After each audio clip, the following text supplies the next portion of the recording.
Ladies and gentlemen, thank you. Thank you very much for taking a seat for the last lap of this important race that we have led today. So thank you very much. I hope the lab you attended were as interesting as the one I attended.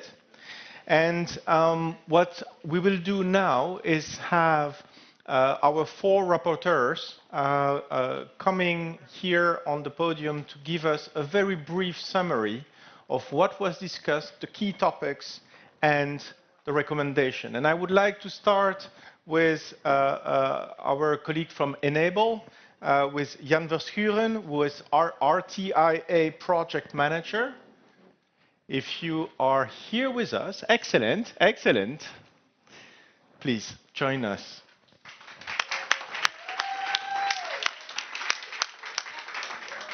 Thank you, thank you. Actually, we're in a duo. I'm here with my colleague from Vleruwas. Please join me, otherwise I feel alone. So, and I'll let you start. Okay, thank you. Jan and I attended Lab A, titled Education Under Fire, Learning Continuity and Recovery in a Context of Armed Conflict. And the lab focused on case studies from Gaza, West Bank, and Eastern DRC. And so several insights were shared from the presentation and discussions. Firstly, we heard practical examples of how education can continue in emergency context. Temporary learning spaces, or TLS, are important as they help ensure continuity. These spaces can be tents, can be repurposed buildings, or modular infrastructures. They provide children with a safe, trauma-informed environment where they can learn, but also heal and reconnect socially during conflict and displacement. Secondly, in situations of armed conflict, normal school operations are simply no longer possible. So, for example, education system must adapt to difficult realities, including shortening schedules to only 3 hours per day and limited to 3 sessions per week. A third key message concerned the role of the teachers.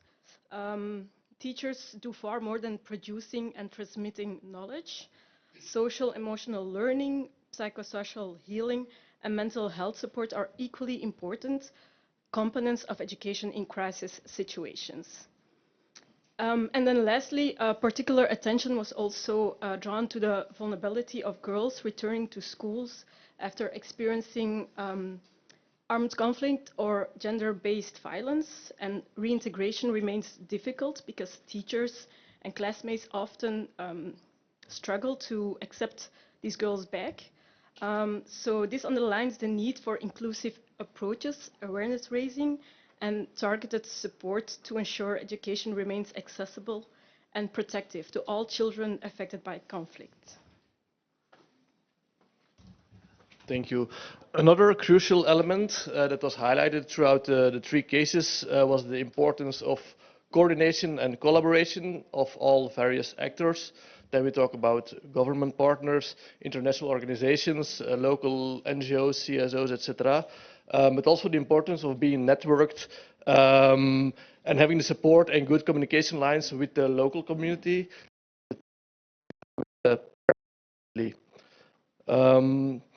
Also, what is important is the flexibility of each approach or each solution. There's a strong need to be able to adapt permanently. Sometimes you need to pause. Sometimes you need to relocate. So therefore, there's also a very close follow-up needed. So you can really adapt, let's say, every hour, every day, because it might be needed. And you also need strong trainer-trainer systems in relation to that as well. And then last but not least, very important, we should address more that education is life-saving. So funding, flexible funding should be prioritized also, or maybe definitely during conflict situations. So that's our summary. Thank you. Thank you very very much. Thanks, Jan. I would like to invite you, and I'm sorry, Hans de Greve, Hans de Greve from VVOB, the global, are you also a global proposal project developer? I am not sure. No, I'm a global education advisor. Very good. Please, the floor is yours. Thank you. Thank you. Hi, everybody.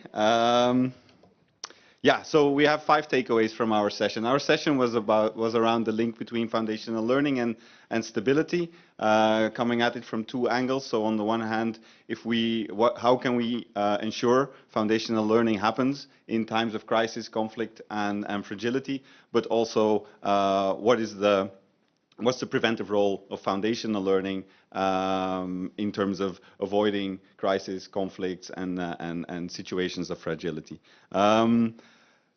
First of all, maybe also good to mention that sadly, one of the keynote speakers was ill, so we had to miss part of that discussion, but I think we still had a very interesting discussion. We have 5 main takeaways. I think the first takeaway was that if we're talking about foundational learning in general, but especially in terms of crisis, conflict, and fragility, teachers are central. What teachers do is crucially important for the learning outcomes and the outcomes that you are going to achieve at the level of learners in general, but especially in terms of in times of fragility. What is important? The second takeaway actually is what is important that teachers do? Well, the takeaway there was that what happens in classroom needs to be at the level of where the learners are. So not necessarily on the grade that they should be in, or depending on the age that they are, but approaches that really focus on what learners are, that really focus on measuring at what level learners are and tailoring the pedagogical practice to that specific level, they work better, and they only work better if there is also two-way communication between a teacher and a student. So those are 2 very key factors in foundational learning in emergencies that need to be in place. So that was the second takeaway. The third takeaway I found very interesting is that the interventions that work best are interventions where things were already in place, where there were already trained teachers, where there were already materials available, where there are things available that you can then, in times of crisis, build on, work with, adapt. But if there's nothing in place or things are not yet in place, it becomes very difficult in a times of crisis to do something efficient. So that was the third thing, and I think it's important to keep in mind as well, if we're talking about working in humanitarian settings, that a lot of the work is actually already done before the crisis hits. So let's not forget about that. And the fourth one is, especially in terms of crisis and conflict, the need to balance, on the one hand, the need for speed. You want to come in and you want to make sure that things are rolling and that the children are back in school and that they are learning as soon as possible. But at the same time, you also need to think about the sustainability of the approach, making sure that local actors, governments are on board, so that when the crisis subsides, that they can continue and take over, and that the work doesn't stop there, and that it flows into the normal system again. And then the fifth one and the last one is that it's great to look at things that work, and there is evidence available around things that work in terms of foundational literacy, numeracy, and learning in times of crisis. But it's also very interesting to learn from things that don't work. But very often that evidence is not available. Organizations, governments are not always very eager to publish these kind of things that don't work, but we can learn a lot of things from things that don't work, and we should actually also make sure that information becomes available and transparent. So that was the key takeaways from our group. Thank you. Thank you very much, Hans, for these important takeaways. I would like now to invite Serena Serbis, who is the chairwoman of the National Commission for Child Rights. Please come with us. Thank you. Ladies and gentlemen, I had the privilege of serving as rapporteur for the Learning Lab D, with focused on classrooms as a safe space and the critical link between education and mental health and psychological support in crisis settings. We had, as introduction, the opportunity to discover how UNICEF is addressing the Gaza's education emergency. The 5 key messages emerged from the discussions. First, protracted crisis fundamentally reshape the challenge we face. We are no longer dealing with short-term emergencies, but with crises that last for years. In this context, children are not only missing out on education, they are facing continuous stress, displacement, and disruption of routines and relationships.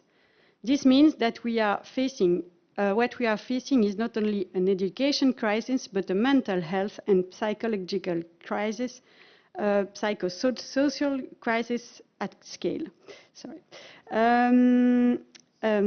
Therefore, MHPSS cannot be treated as a temporary response. It must be embedded as a long-term structural system-level function.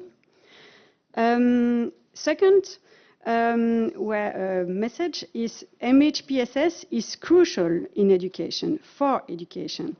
It's about brain development, emotions, cognition, social development, and social relationships. It is crucial in the 2 ways. It is crucial for education, but it can be also critical for education if we don't care of MHPSS. Third, education systems are uniquely positioned to deliver MHPSS at scale. In many crisis contexts, schools are one of the few remaining structures that provide continuity, stability, and social connections for children. They are not only places of learning, but protective environments where routines, relationships, and a sense of belonging can be rebuilt. We mentioned about this also the importance of teachers, and caregivers' mental health, that there are a lot of resources, and we saw a lot of resources available and inspiring examples for embedding MHPSS in education. And we mentioned also how it is important to embed MHPSS across education system components. It's really across the system. Fourth, impact depends on a truly multicultural, multi-sectoral, nexus-based approach. Education alone cannot address children's mental health. The responses require strong connections between actors and sectors working together toward shared outcomes. Finally, the cross-cutting message of our lab is scaling up requires deliberate system choices. It involves financing, investing in the education workforce, and support services. This lab's crucial message is MHPSS should not be seen as an add-on to education, but an essential condition for ensuring meaningful, safe, and continuous learning in time of crisis. Thank you, Séverine.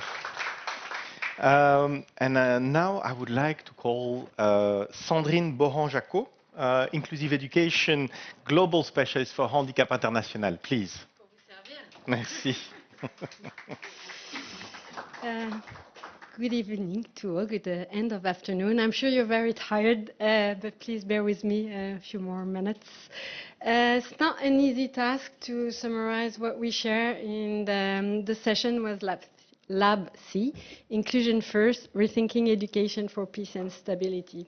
It's not easy for me because we're sitting here in a beautiful building with comfortable seats. We had wonderful food, we have coffee available, we have aircon.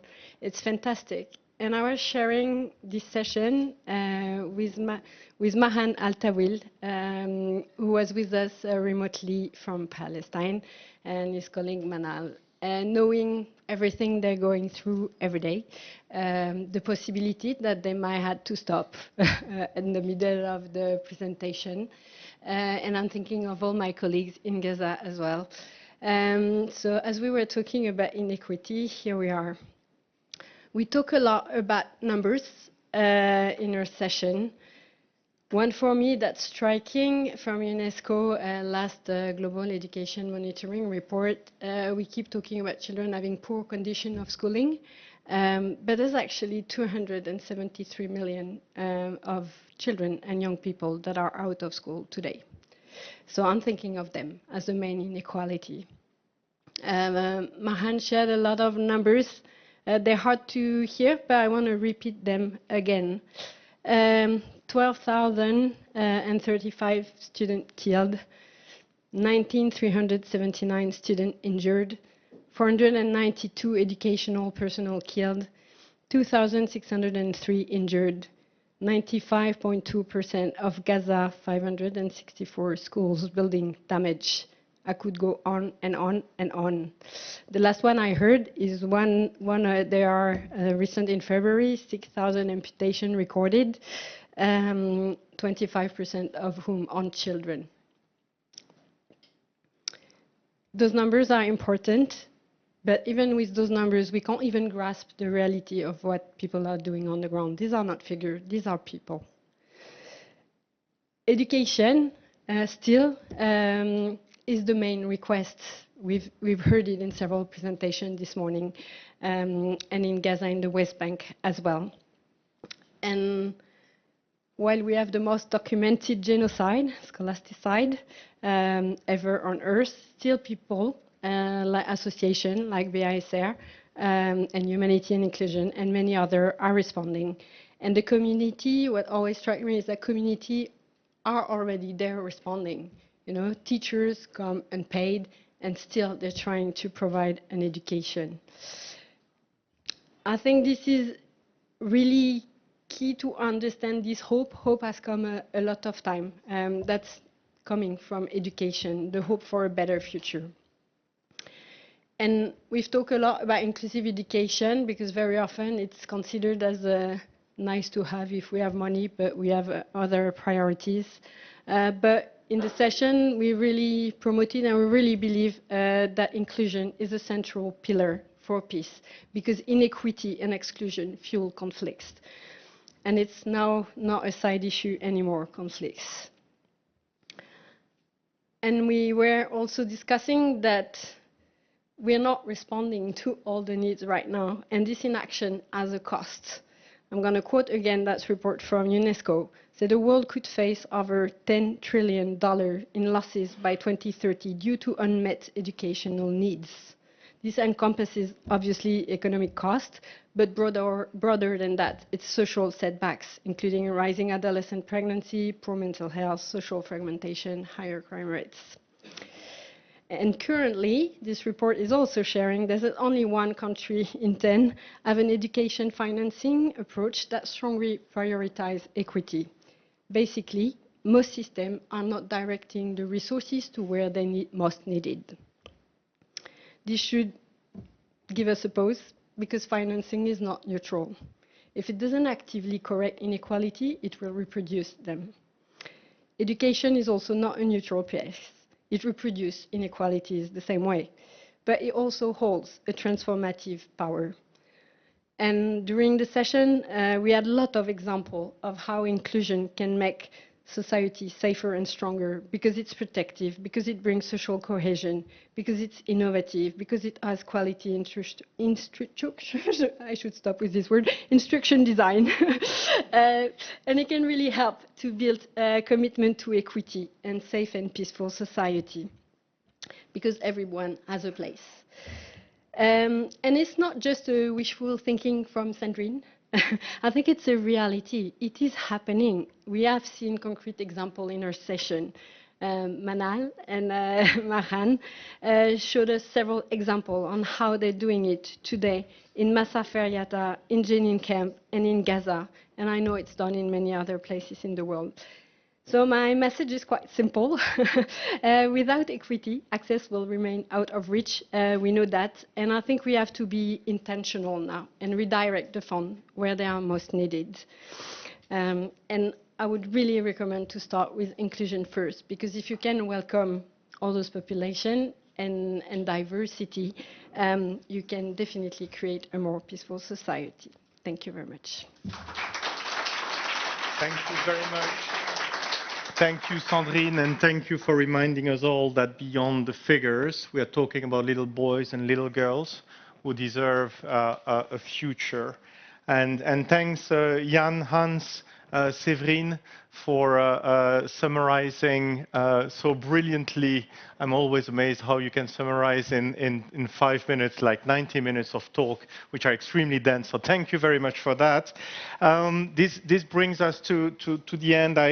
I mean, today's discussions and presentations, they have all reminded us how educational, humanitarian, and development actors can collaborate and in context of instability and conflicts. And I say can, but actually should or must, especially now, especially in a period of the world and our existence where all the principles of the Second World War and all the principles of multilateralism are put into questions.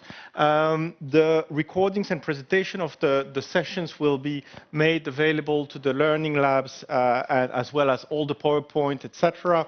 But before we move to the conclusion words, and you know, this morning I was highlighting how important it was to continue provide the youth and children a voice. So Laetitia, if you wouldn't mind coming with us on the stand-up, if you have also comments and remarks on today.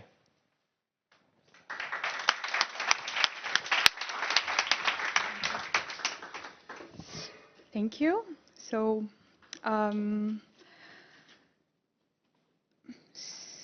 sorry, a bit stressed. So, Catel Studio captured something yesterday that words alone cannot hold. So let me walk you through this visual, because every bubble, every word on this sketch note is a message, a recommendation, an urgent call. I'll start with Bohdan from Ukraine. He told us what happened when infrastructure collapse. Schools are destroyed, materials are gone. Sorry. And yet, people improvise. They become engineers of their own survival.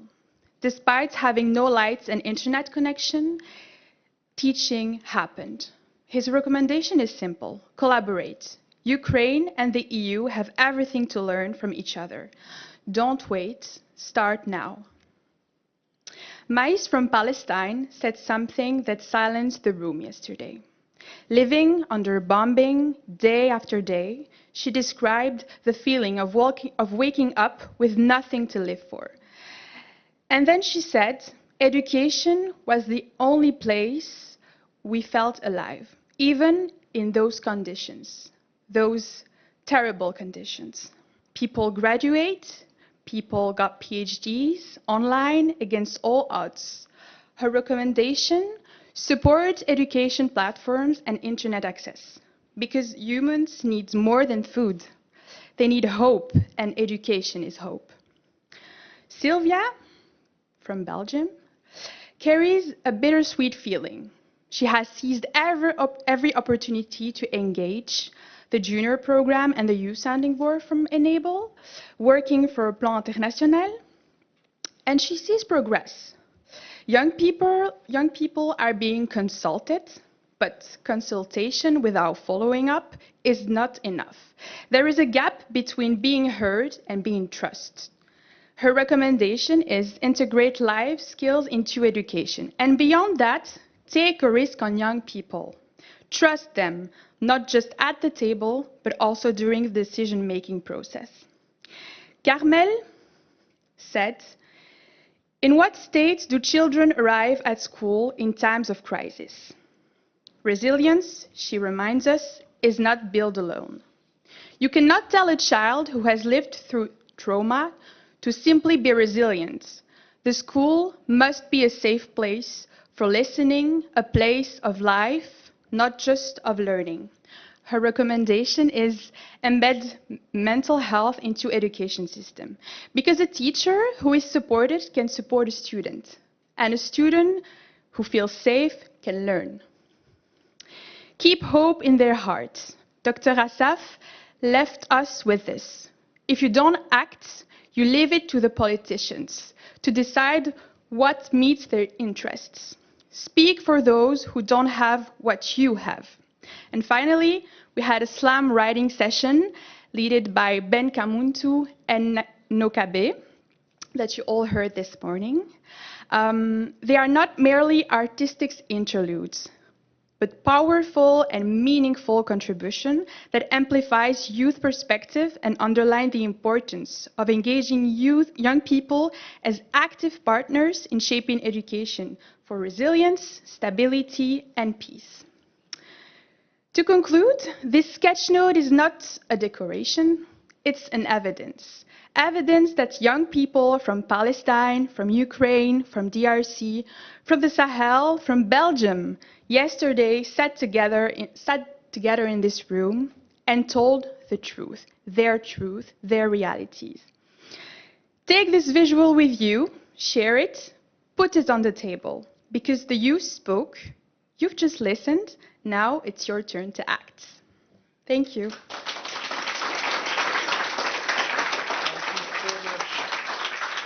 Thank you so much. Thank you, Laetitia. Thank you for those words of wisdom and, for sharing those voices of youth and teenagers. It's really important to us. Before we close, I would like to thank you all, to thank everyone here in Brussels, but also online, for the participation, the feedback, the engagement we had.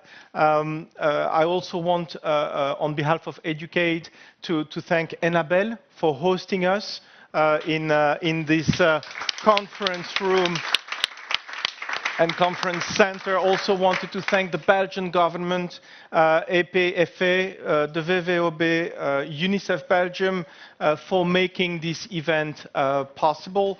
Educate also wants to thank the member of organizations who have actively took part in this discussion, in the conference, the job, the partner speakers, all participants, and the interpreters who did an incredible job today, as well as our technical colleagues who allowed the smooth implementation and engagement of this conference. So thank you very much. I wish you a good end of the day. Thank you.